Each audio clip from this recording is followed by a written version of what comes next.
ಮೂರು ಬಿಟ್ಟೋರು ಊರಿಗೆ ದೊಡ್ಡೋರು ಅನ್ನೋ ಗಾದೆಯನ್ನ ಇಲ್ಲೊಬ್ಳು ಲಜ್ಜೆಗೆಟ್ಟ ಮಹಿಳೆಯನ್ನ ನೋಡಿನೇ ಹೇಳಿರ್ಬೇಕು. ಯಾಕಂದ್ರೆ ಇವಳ ಕಾಮದಾಹಕ್ಕೆ ಸಿಲುಕಿದ್ದ ಇವಳ ಲವರ್ ಏಕಾಏಕಿ ಸೈಕೋ ಆಗಿದ್ದ. ಪ್ರಿಯಕರನ ಅಟ್ಟಹಾಸ ಪೊಲೀಸರ ಎನ್ಕೌಂಟರ್ಗೆ ದಾರಿ ಮಾಡಿಕೊಟ್ಟಿತ್ತು. ಇದೊಂದು ಕೇಸ್ ಉತ್ತರ ಪ್ರದೇಶದ ಅಮೇಥಿಯಲ್ಲಿ ದೊಡ್ಡ ಸಂಚಲನವನ್ನೇ ಸೃಷ್ಟಿಸಿತ್ತು. ಅಷ್ಟಕ್ಕೂ ಈ ಸಸ್ಪೆನ್ಸ್ ಥ್ರಿಲ್ಲರ್ ಆಂಟಿಯ ಕಾಮಕತೆ ಏನು ಅಂತ ಈ ವಿಡಿಯೋದಲ್ಲಿ ಹೇಳ್ತೀನಿ ನೋಡಿ. ಹೀಗೆ ಪೊಲೀಸರ ಹೆಗಲ ಮೇಲೆ ಕೈ ಹಾಕೊಂಡು ಕುಂಟುತ್ತಾ ಬರ್ತಾ ಇರೋ ಇವನ ಹೆಸರು ಚಂದನ್ ವರ್ಮಾ. ಕಳೆದ ಸೆಪ್ಟೆಂಬರ್ನಲ್ಲಿ 5 people are going to die, I will show you soon ಅಂತ ವಾಟ್ಸ್ಆಪ್ ಸ್ಟೇಟಸ್ ಹಾಕಿದ್ದ. ಕಿರಾತಕ ಹೀಗೆ ಸ್ಟೇಟಸ್ ಹಾಕಿದ್ದೆ ತಡ ಇವನ ಫ್ರೆಂಡ್ಸು, ರಿಲೇಟಿವ್ಸು ಹಾಗೂ ಇವನ ಕುಟುಂಬದವರು ಒಂದು ಸೆಕೆಂಡ್ ಶಾಕ್ ಆಗಿದ್ರು. ಬಡ್ಡಿ ಮಗ ಏನೋ ಮಾಡೋಕೆ ಸ್ಕೆಚ್ ಹಾಕಿದ್ದಾನೆ ಅಂತ ಎಲ್ರು ಫೋನ್ ಮೇಲೆ ಫೋನ್ ಮಾಡಿದ್ರು. ಒಬ್ಬರ ಹಿಂದೆ ಒಬ್ರು ಇವನನ್ನ ಹುಡ್ಕೋಕೆ ಶುರು ಮಾಡಿದ್ರು.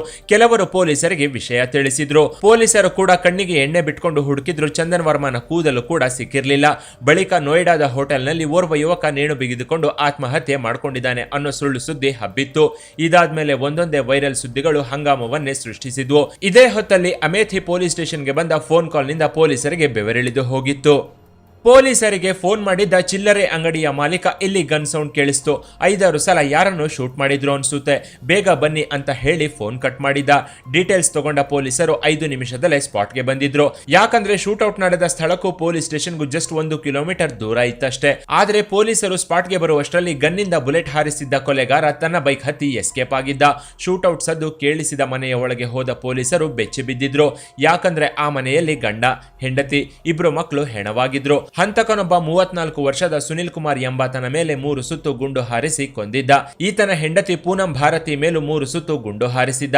ದುರಂತ ಅಂದ್ರೆ 3 ವರ್ಷದ ಮಗ ಹಾಗೂ 1.5 ವರ್ಷದ ಹೆಣ್ಣು ಮಗಳಿಗೂ ಗುಂಡಿಟ್ಟು ಕೊಂದಿದ್ದ ನರರೂಪದ ರಾಕ್ಷಸ. ಒಟ್ಟು 7 ಬುಲೆಟ್ಗಳು ಇಡೀ ಮನೆಯನ್ನೇ ಮಸಣವಾಗಿಸಿತ್ತು. ಕೂಡಲೇ ಪೊಲೀಸರು ಸುನಿಲ್ ಕುಮಾರ್ ಹಿನ್ನೆಲೆ ಮುನ್ನೆಲೆ ಏನು ಅಂತ ಜಾಲಾಡಿದ್ರು. ಸಂಬಂಧಿಕರು, ಬಂಧುಗಳು ಯಾರಾದ್ರೂ ಇದ್ದಾರಾ ಅಂತ ಹುಡುಕಾಡಿದ್ರು. ಈ ವೇಳೆ ಅದೇ ಏರಿಯಾದಲ್ಲಿದ್ದ ಸುನಿಲ್ ಕ್ಲೋಸ್ ಫ್ರೆಂಡ್ ಪೊಲೀಸರ ಕಣ್ಣಿಗೆ ಬಿದ್ದಿದ್ದ. ತನ್ನ ಫ್ರೆಂಡ್ ಕೊಲೆಯಾಗಿರೋ ವಿಷಯ ಕೇಳಿ ಸುನಿಲ್ ಫ್ರೆಂಡ್ ಗಳಗಳನೆ ಗೋಳಾಡಿದ್ದ. ಇವನು ಸ್ಕೂಲ್ ಟೀಚರ್, ತುಂಬಾ ಒಳ್ಳೆಯವನು, ಇಷ್ಟು ಬಿಟ್ರೆ ನನಗೇನು ಗೊತ್ತಿಲ್ಲ ಅಂತ ಕೊಲೆಯಾದವನ ಸ್ನೇಹಿತ ಹೇಳಿದ್ದ. ಆದ್ರೆ ಅವನ ಧ್ವನಿಯಲ್ಲಿ ಅಡಗಿದ್ದ ಭಯ ಏನೋ ಸತ್ಯ ಮುಚ್ಚಿಡುತ್ತಿದ್ದಾನೆ ಅನ್ನೋ ಅನುಮಾನ ಪೊಲೀಸರಿಗೆ ಕಾಡ್ತಿತ್ತು. ಈ ನಡುವೆ ಸುನಿಲ್ ಕುಮಾರ್ ತಂದೆ ಓಡೋಡಿ ಬಂದಿದ್ದ. ಮಗನ ಹೆಣದ ಮುಂದೆ ಕೂತು ಗೋಳಾಡ್ತಿದ್ದ. ನನ್ನ ಮಗನ ಸಾವಿಗೆ ಆ ಚಂದನ್ ವರ್ಮಾನೇ ಕಾರಣ, ಅವನೇ ಕೊಂದಿರೋದು ಅಂತ ಕಣ್ಣೀರು ಹಾಕ್ತಿದ್ದ.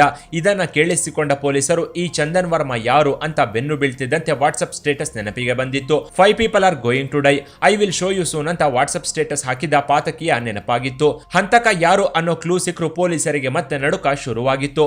ಯಾಕಂದ್ರೆ ಹಂತಕ 5 ಸಾವಾಗುತ್ತೆ ಅಂತ ಸ್ಟೇಟಸ್ ಹಾಕಿದ್ದ. 4 ಜನರನ್ನ ಕೊಂದಿದ್ದಾನೆ. ಹಾಗಾದ್ರೆ ಆ ಮತ್ತೊಬ್ಬ ಯಾರು, ಎಲ್ಲಿ ಕೊಲ್ತಾನೆ ಅನ್ನೋದು ಪೊಲೀಸರಿಗೆ ಕಾಡೋಕೆ ಶುರುವಾಗಿತ್ತು. ಅವನು ಹೇಳಿದಂತೆ ಕೊಲೆ ಮಾಡಿದ್ದಾನೆ, ಮತ್ತೊಬ್ಬರನ್ನ ಕೊಂದೇ ಕೊಲ್ತಾನೆ. ಬಿ ಅಲರ್ಟ್ ಅಂತ ಕಂಟ್ರೋಲ್ ರೂಮ್ಗೂ ಮೆಸೇಜ್ ಪಾಸ್ ಮಾಡಿದ್ರು. ಚಂದನ್ ವರ್ಮಾ ಬೆನ್ನು ಬಿದ್ದ ತನಿಖಾ ತಂಡಗಳು ಅವನ ಕುಟುಂಬಸ್ಥರು ಹಾಗೂ ಫ್ರೆಂಡ್ಸ್ ನ ಕರ್ಕೊಂಡು ಬಂದು ವಿಚಾರಣೆ ಮಾಡಿದ್ರು. ಹೀಗೆ ಪೊಲೀಸರು ಚಂದನ್ ಬೆನ್ನತ್ತಿದ್ರೆ ಕಿರಾತಕ 4 ಹತ್ಯೆ ಕೇಸ್ಗೆ ಟ್ವಿಸ್ಟ್ ಕೊಟ್ಟಿದ್ದ.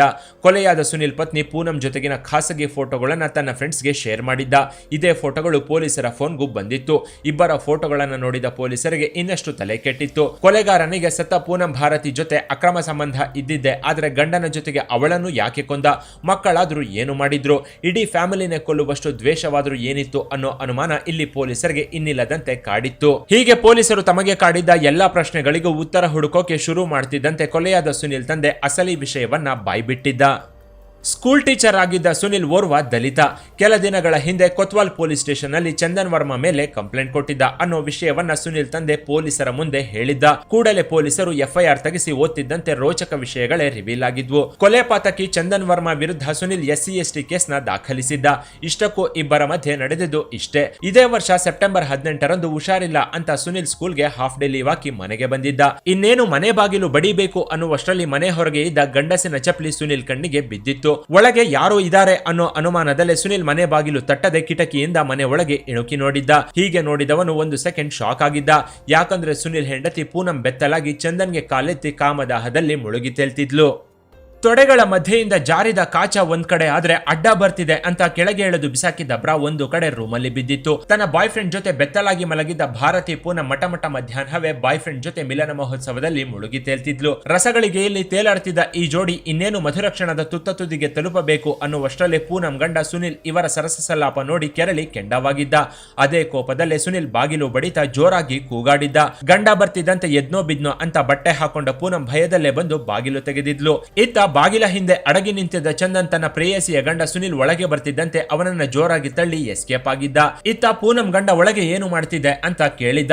ಆಗ ಅವನು ನನ್ನ ಮೇಲೆ ಮಲಗಿದ್ರೆ ನಾನು ಕಾಲೆತ್ಕೊಂಡು ಸೀಲಿಂಗ್ ಫ್ಯಾನ್ ನೋಡ್ತಿದ್ದೆ ಅಷ್ಟೇ ಅಂತ ನಾಟಕವನ್ನ ಶುರು ಮಾಡಿದ್ಲು. ಅವನು ಬಹಳ ದಿನಗಳಿಂದ ನನ್ನ ಪೀಡಿಸ್ತಿದ್ದ. ನನಗೆ ನೀನು ಬೇಕು, ನನ್ನ ಜೊತೆ ಮಲಗಿ ನನಗೆ ಸುಖ ಕೊಡ್ಲಿಲ್ಲ ಅಂದ್ರೆ ನಿನ್ನ ಗಂಡ ಹಾಗೂ ಮಕ್ಕಳನ್ನ ಸಾಯಿಸ್ಬಿಡ್ತೀನಿ ಅಂತ ಬೆದರಿಸಿದ್ದ. ನನ್ನ ಮಕ್ಕಳಿಗಾಗಿ ಇವತ್ತು ತಪ್ಪು ಮಾಡ್ಬಿಟ್ಟೆ, ನನ್ನ ಕ್ಷಮಿಸಿ ಅಂತ ಪೂನಂ ಗಂಡನ ಕಾಲು ಹಿಡಿದಿದ್ಲು. ಹೆಂಡತಿ ಮತ್ತೊಬ್ಬನ ಜೊತೆ ಮಲಗಿ ಮೈ ಹಂಚ್ಕೊಳ್ತಾಳೆ ಅಂದ್ರೆ ಯಾವ ಗಂಡ ತಾನೇ ಸುಮ್ನಿರ್ತಾನೆ ಹೇಳಿ? ಅದರಲ್ಲೂ ರೆಡ್ ಹ್ಯಾಂಡ್ ಆಗಿ ಸಿಕ್ಕಿಬಿದ್ದ ಮೇಲೂ ಸುಮ್ಮನಿದ್ರೆ ಅವನು ಗಂಡಸು ಅಂತ ಯಾರು ಕರೆಯೋದೇ ಇಲ್ಲ. ಮೊದಲೇ ಹೆಂಡತಿಯ ಬೆತ್ತಲಾಟ ನೋಡಿ ಕುದೀತಿದ್ದ ಸುನಿಲ್ ಹೆಂಡತಿಯನ್ನ ಹಿಡ್ಕೊಂಡು ಮುಖಾಮೂತಿ ನೋಡದೆ ಜಜ್ಜಿದ್ದ. ಬಾಯ್ ಫ್ರೆಂಡ್ ಜೊತೆ ಬೆತ್ತಲಾದಾಗ ಗಂಡ ಬಂದ ಅಂತ ಅರ್ಜೆಂಟ್ ಅಲ್ಲಿ ಹಾಕೊಂಡು ಬಂದಿದ್ದ ಕಾಚ ಕಳಚಿ ಬೀಳುವಂತೆ ಹೆಂಡತಿಗೆ ಜಾಡಿಸಿದ್ದ. ಆದ್ರೆ ಇದರಲ್ಲಿ ನಂದೇನು ತಪ್ಪಿಲ್ಲ, ನನ್ನ ಫ್ಯಾಮಿಲಿಗಾಗಿ ಈ ಕೆಲಸ ಮಾಡ್ಬಿಟ್ಟೆ ಅಂತ ಪೂನಂ ಅಲವತ್ತುಕೊಂಡಿದ್ಲು. ಆದ್ರೆ ಗಂಡ ಎಡಬಿಡದೆ ಬಾರಿಸ್ತಾ ನನಗೆ ವಿಷಯವನ್ನ ಮೊದಲೇ ಯಾಕೆ ಹೇಳಿಲ್ಲ ಅಂತ ಇನ್ನೂ ಬಾರಿಸೋಕೆ ಶುರು ಮಾಡಿದ್ದ. ಮೊದಲೇ ಹೇಳಿದಿದ್ರೆ ಪೊಲೀಸ್ ಕಂಪ್ಲೇಂಟ್ ಕೊಟ್ಟು ಅವನಿಗೆ ಒಂದು ಗತಿ ಕಾಣಿಸಬಹುದಿತ್ತು. ಇಷ್ಟೆಲ್ಲ ಮಾಡೋ ಅವಶ್ಯಕತೆ ಏನಿತ್ತು ಅಂತ ಹೆಂಡತಿ ಪೂನಂ ರಸವನ್ನ ಇಳಿಸಿದ್ದ. ಇವರ ಬೆತ್ತಲಾಟ ಕಂಡ ಸುನಿಲ್ ಸೀದಾ ಹೆಂಡತಿನ ಕರ್ಕೊಂಡು ಕೊತ್ವಾಲ್ ಪೊಲೀಸ್ ಸ್ಟೇಷನ್ಗೆ ಬಂದವನೇ ಅಟ್ರಾಸಿಟಿ ಕೇಸ್ ಹಾಕಿದ್ದ. ಚಂದನ್ ವರ್ಮಾ ಅನ್ನೋನು ನನ್ನ ಹೆಂಡತಿಯನ್ನ ಬ್ಲಾಕ್ ಮೇಲ್ ಮಾಡಿ ಲೈಂಗಿಕವಾಗಿ ಬಳಸಿಕೊಂಡಿದ್ದಾನೆ ಅಂತ ಪೂನಂ ಕೈಯಲ್ಲೇ ಕೇಸ್ ಕೊಡಿಸಿದ್ದ. ನನಗಾಗ್ಲಿ ನನ್ನ ಗಂಡ ಮಕ್ಕಳಿಗಾಗ್ಲಿ ಏನಾದ್ರು ಆದ್ರೆ ಅದಕ್ಕೆ ಚಂದನ್ ವರ್ಮಾನೇ ಕಾರಣ, ಅವನಿಗೆ ತಕ್ಕ ಶಿಕ್ಷೆ ಆಗ್ಬೇಕು ಅಂತ ಕಂಪ್ಲೇಂಟ್ ಬರ್ಕೊಟ್ಟಿದ್ಲು ಪೂನಂ. ಅಟ್ರಾಸಿಟಿ ಕೇಸ್ ಅಂದ್ರೆ ಪೊಲೀಸರು ಅಲರ್ಟ್ ಆಗಿ ಕೆಲಸ ಮಾಡ್ತಾರೆ. ಹೀಗೆ ಒಂದು ಸೆಕೆಂಡ್ ಕೂಡ ಲೇಟ್ ಮಾಡದೆ ಪೊಲೀಸರು ಚಂದನ್ ವರ್ಮಾನ ಎಳ್ಕೊಂಡು ಬಂದು ಸ್ಟೇಷನ್ ನಲ್ಲಿ ಕೂರಿಸಿದ್ರು. ಆದ್ರೆ ಬೇಲ್ ಮೇಲೆ ಹೊರಗೆ ಬಂದಿದ್ದ ಚಂದನ್ ತನ್ನ ಲವರ್ ಭಾರತಿ ಪೂನಂ ಹಾಗೂ ಗಂಡನ ಮೇಲೆ ಸೇಡು ಬೆಳೆಸಿಕೊಂಡಿದ್ದ. ಇದನ್ನ ತೀರಿಸಿಕೊಳ್ಳೋಕೆ ಹೊಂಚು ಹಾಕಿದ್ದ. ಒಂದ್ ಕಡೆ ಕೊತ್ವಾಲ್ ಸ್ಟೇಷನ್ ಪೊಲೀಸರು ಅಟ್ರಾಸಿಟಿ ಕೇಸ್ ಇನ್ವೆಸ್ಟಿಗೇಷನ್ ಮಾಡಿ ಚಾರ್ಜ್ ಶೀಟ್ ನ ಫೈಲ್ ಮಾಡೋಕೆ ರೆಡಿ ಆಗ್ತಿದ್ರು. ಇದು ಇಲ್ಲಿವರೆಗೂ ಪೊಲೀಸರು ಓದಿದ ಎಫ್ಐಆರ್ ನ ಕಹಾನಿಯಾಗಿತ್ತು. ಯಾವಾಗ ಪೊಲೀಸರು ಎಫ್ಐಆರ್ ಓದಿದ್ರು ಆಗ್ಲೇ ಪೊಲೀಸರಿಗೆ ಈ ಕೊಲೆ ಕೇಸ್ ಬಗ್ಗೆ ಒಂದಷ್ಟು ಕ್ಲಾರಿಟಿ ಸಿಕ್ಕಿತ್ತು. ಇತ್ತ ಚಂದನ್ ಸದ್ದಿಲ್ಲದೆ ತನಗೆ ಸರ್ವಾಂಗವನ್ನೇ ಧಾರೆ ಎರೆದು ಕಾಮದಾಹ ನೀಗಿಸಿದ್ದ ಪೂನಂ ಜೊತೆಗೆ ಅವಳ ಇಡೀ ಕುಟುಂಬವನ್ನೇ ಕೊಂದು ಹಾಕೋಕೆ ಇದೇ ಕಾರಣ ಇರಬೇಕು ಅಂತ ಪೊಲೀಸರು ಊಹಿಸಿದ್ರು. ಹೀಗೆ ಎಫ್ಐಆರ್ ಓದಿದ ಪೊಲೀಸರು ಇದೇ ಕೋಪಕ್ಕೆ ಕೊಲೆ ಮಾಡಿದ್ದಾನೆ ಅನ್ಕೊಳ್ತಿದ್ದಂತೆ ಚಂದನ್ ವರ್ಮಾ ಕ್ಲೋಸ್ ಫ್ರೆಂಡ್ಸ್ ಕೇಸ್ಗೆ ಮತ್ತೊಂದು ಟ್ವಿಸ್ಟ್ ಕೊಟ್ಟಿದ್ರು. ಇಲ್ಲಿ ಪೊಲೀಸರು ಓದಿದ ಎಫ್ಐಆರ್ ಶುದ್ಧ ಸುಳ್ಳಾಗಿತ್ತು. ಎಫ್ಐಆರ್ ನಲ್ಲಿ ಇರುವಂತೆ ಇಬ್ಬರ ಮಧ್ಯೆ ಏನೂ ನಡೆದಿಲ್ಲ. ನಿಜ ಹೇಳಬೇಕು ಅಂದ್ರೆ ಚಂದನ್ ಹಾಗೂ ಪೂನಂ ನಡುವೆ ಅಕ್ರಮ ಸಂಬಂಧ ಇತ್ತು ಅಂತ ಕೇಸ್ನ ಕೆದಕಿದ ಖಾಕಿಗೆ ಅರ್ಥವಾಗಿತ್ತು. ಕೂಡಲೇ ಖಾಕಿ ಪೂನಂ ಹಾಗೂ ಚಂದನ್ ಕಾಲ್ ಡೇಟಾವನ್ನ ತೆಗೆಸ್ತಿದ್ದಂತೆ ಅಸಲಿ ವಿಷಯ ಬಯಲಾಗಿತ್ತು.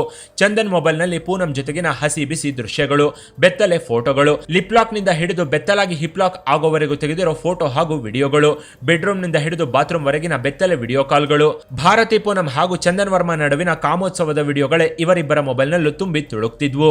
ಇವೆಲ್ಲ ಪೂನಂ ಹಾಗೂ ಚಂದನ್ ನಡುವಿನ ರಿಲೇಶನ್ಶಿಪ್ ಗೆ ಸಾಕ್ಷಿಗಳಾಗಿದ್ವು. ಮತ್ತೊಂದು ಅಸಲಿ ವಿಷಯ ಏನಪ್ಪಾ ಅಂದ್ರೆ ಇಬ್ಬರದ್ದು ಅಕ್ರಮ ಸಂಬಂಧ ಅಲ್ಲ, ಬದಲಾಗಿ ಕಾಲೇಜು ದಿನಗಳಿಂದಲೇ ಇಬ್ಬರು ಲವ್ ಮಾಡ್ತಿದ್ರು. ಕಾಲೇಜು ಓದ್ತಿದ್ದ ದಿನಗಳಲ್ಲೇ ಪಾಳು ಬಿದ್ದ ಮನೆ, ಪೊದೆಗಳು, ಖಾಲಿ ಥಿಯೇಟರ್ ಅಂತ ಸಿಕ್ಕ ಸಿಕ್ಕ ಕಡೆಗಳೆಲ್ಲ ಇಬ್ರು ಲವ್ ಮಾಡ್ತಾ ಎಂಜಾಯ್ ಮಾಡ್ತಿದ್ರು. ಮದುವೆಗೂ ಮೊದಲೇ ಚಂದನ್ ಪೂನಂ ತೊಡೆಗಳನ್ನ ಪುಡಿಗಟ್ಟಿದ್ದ. ಹೀಗೆ ಮದುವೆಗೂ ಮೊದಲೇ ಪೂನಂ ಜೊತೆ ಮಲಗಿದ್ದ ಚಂದನ್ ಅವಳನ್ನ ಪ್ರಾಣಕ್ಕಿಂತ ಹೆಚ್ಚಾಗಿ ಲವ್ ಮಾಡ್ತಿದ್ದ. ಮದುವೆ ಆಗೋಣ ಅಂತಾನು ಬಲವಂತ ಮಾಡ್ತಿದ್ದ. ಆದ್ರೆ ಪೂನಂ ನಾನು ಮದುವೆ ಆದ್ರೆ ಲೈಫ್ ಅಲ್ಲಿ ಸೆಟ್ಲ್ ಆಗಿರೋನೆ ಆಗೋದು, ಬೇಕಿದ್ರೆ ನಿನ್ ಜೊತೆ ರಿಲೇಶನ್ಶಿಪ್ ನಲ್ಲಿ ಇರ್ತೀನಿ, ಈ ಮದುವೆಗಿದ್ವೆ ಎಲ್ಲ ಬೇಡ, ನಿನಗೆ ಇಷ್ಟ ಬಂದಾಗ್ಲೆಲ್ಲ ಬೇಕಿದ್ರೆ ಬಂದು ಹೋಗು ಅಂತ ಹೇಳಿದ್ಲು.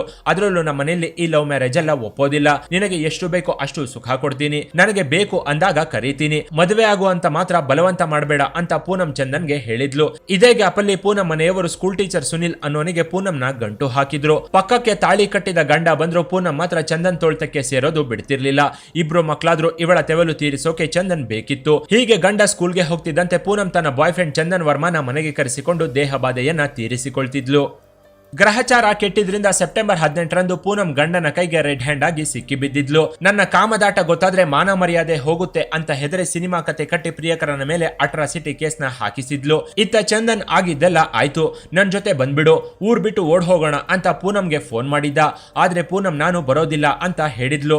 ಹೋಗ್ಲಿ, ನನ್ ಜೀವನ ಹಾಳು ಮಾಡ್ಬೇಡ, ಕಡೆ ಪಕ್ಷ ನನ್ನ ಮೇಲೆ ಹಾಕಿರೋ ಅಟ್ರಾಸಿಟಿ ಕೇಸ್ ಆದ್ರೂ ವಾಪಸ್ ತಗೋ ಅಂದ್ರು ಪೂನಂ ಕ್ಯಾರೆ ಅಂದಿರ್ಲಿಲ್ಲ.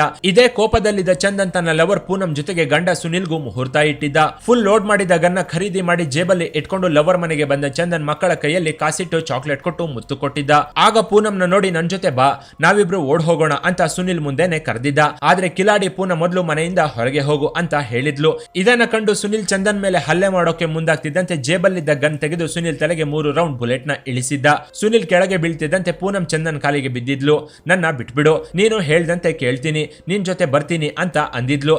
ಆದ್ರೆ ಪೂನಂ ಮಾಡಿದ ನವರಂಗಿ ಆಟಕ್ಕೆ ಸೈಕೋ ಸೈಕೋ ಆಗಿದ್ದ ಚಂದನ್ ಲವರ್ ಪೂನಂಗೆ 3 ರೌಂಡ್ ಬುಲೆಟ್ ನ ಇಳಿಸಿ ಅವಳನ್ನ ಸಹ ಪರಲೋಕಕ್ಕೆ ಕಳಿಸಿದ್ದ.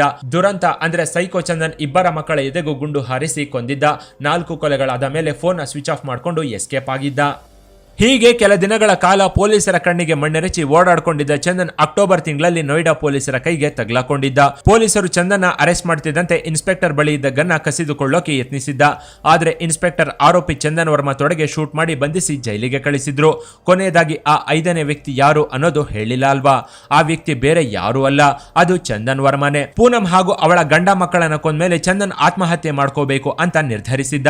ಆಗ ಇವನು ಸೇರಿದ್ರೆ 5 ಜನರ ಹೆಣ ಉರುಳ್ಬೇಕಿತ್ತು. ಆದ್ರೆ ಪೂನಂ ಗಂಡ ಮಕ್ಕಳು ಮಾತ್ರ ಇಲ್ಲಿ ಬಲಿಯಾಗಿದ್ದು ಚಂದನ್ ಪ್ರಾಣಾಪಾಯದಿಂದ ಪಾರಾಗಿದ್ದ. ಸದ್ಯಕ್ಕೆ ಈ ಪ್ರಕರಣದ ವಿಚಾರಣೆ ಇನ್ನೂ ನಡೀತಿದ್ದು ಈ ಸೈಕೋಗೆ ಯಾವ ರೀತಿ ಶಿಕ್ಷೆ ಆಗ್ಬೇಕು ಅಂತ ತಪ್ಪದೆ ಕಾಮೆಂಟ್ ಮಾಡಿ. ಕೆಳಗಿನ ಡಿಸ್ಕ್ರಿಪ್ಷನ್ ಬಾಕ್ಸ್ ನಲ್ಲಿ ವಾಟ್ಸ್ಆಪ್ ಚಾನೆಲ್ ನ ಲಿಂಕ್ ಕೊಡಲಾಗಿದ್ದು ಅದನ್ನ ಸಹ ಫಾಲೋ ಮಾಡಿ. ಇನ್ನಷ್ಟು ಇಂಟ್ರೆಸ್ಟಿಂಗ್ ವಿಡಿಯೋಗಳಿಗಾಗಿ ಚಾನೆಲ್ ನ ವಿಸಿಟ್ ಮಾಡಿ.